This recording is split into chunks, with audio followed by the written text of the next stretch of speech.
নমস্কার বন্ধুরা, আজ এসেছি সোয়া আলুর পরোটা রেসিপি নিয়ে। এই পরোটা বানাতে যে পুর লাগবে তার জন্য সয়াবিন এবং আলু লাগবে, যা আগে থেকে আমি সেদ্ধ করে নিয়েছি। আর লাগবে পেঁয়াজ, টমেটো, কাঁচা লঙ্কা, যা আগে থেকে কেটে নিয়েছি। মশলা লাগবে লঙ্কার গুঁড়ো, গোলমরিচের গুঁড়ো, নুন, চিনি, ভাজা মশলা। ভাজা মশলাতে আছে শুকনো লঙ্কা, মৌরি, জিরে, এগুলো আমি ভেজে গুঁড়ো করে নিয়েছি।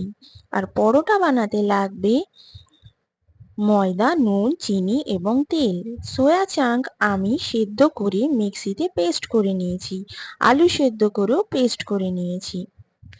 এবার প্রথমে গ্যাস অন করে কড়াই বসিয়ে গরম করে নেব। কড়াই গরম হলে তাতে আমি রিফাইন তেল দেব। তেল গরম করে তাতে আমি পেঁয়াজ কুচি, টমেটো কুচি, কাঁচা লঙ্কা কুচি দিয়ে ভেজে নেব। পেঁয়াজ, টমেটো ভালোভাবে ভাজা ও নরম হলে তাতে আগে থেকে সেদ্ধ করে রাখা সয়াবিন এবং আলুর পেস্ট দিয়ে দেব।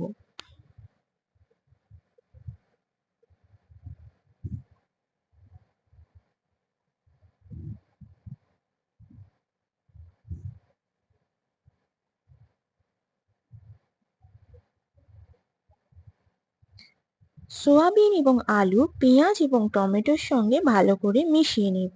তারপর এতে একে একে লঙ্কার গুঁড়ো, গোলমরিচের গুঁড়ো, ভাজা মশলা, নুন, চিনি দিয়ে ভালো করে মিশিয়ে নিলেই পুর তৈরি।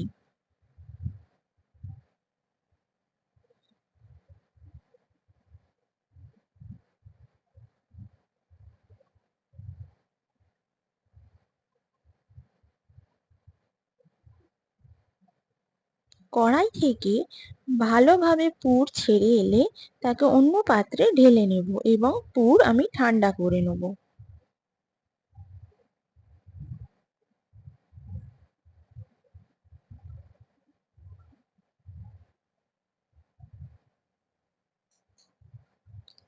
এরপর ময়দাতে নুন, চিনি, তেলের ময়ান দিয়ে ভালো করে ময়দাটা নরম করে মেখে নেব।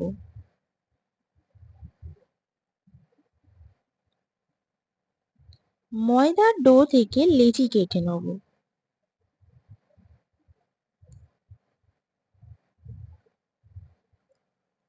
এক একটা লেচি হাতের সাহায্যে বাটির মতো করে তাতে সোয়া আলুর পুর দিয়ে বেলে নিলেই আমার পরোটা ভাজার জন্য রেডি।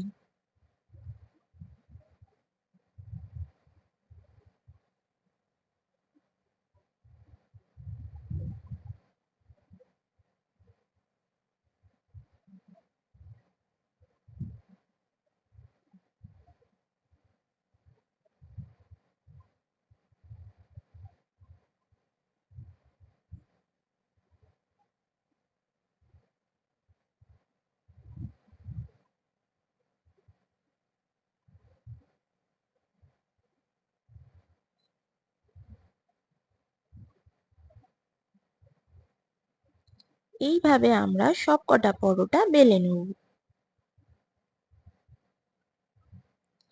এরপর আবার গ্যাস অন করে কড়াই বসিয়ে কড়াইটা ভালোভাবে গরম করে নেব। তারপর তাতে পরোটা দিয়ে এপিঠ ওপিঠ ভালো করে সেঁকে নেব। তারপর তেল দিয়ে দুপিঠ ভালোভাবে মুচমুচে করে ভেজে নিলেই আমাদের সোয়া আলুর পরোটা রেডি।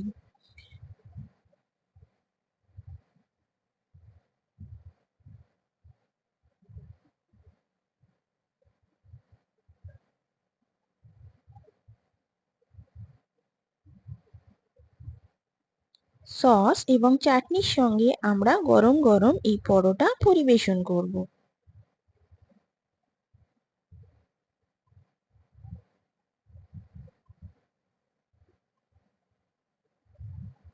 আপনাদের যদি এই সোয়া আলুর পরোটা রেসিপি ভালো লেগে থাকে তাহলে কমেন্টে আমাকে জানাবেন। লাইক করবেন, সাবস্ক্রাইব করবেন, শেয়ার করবেন এবং পাশে থাকা বেল আইকনটা প্রেস করে দেবেন নতুন রেসিপির নোটিফিকেশন পাওয়ার জন্য।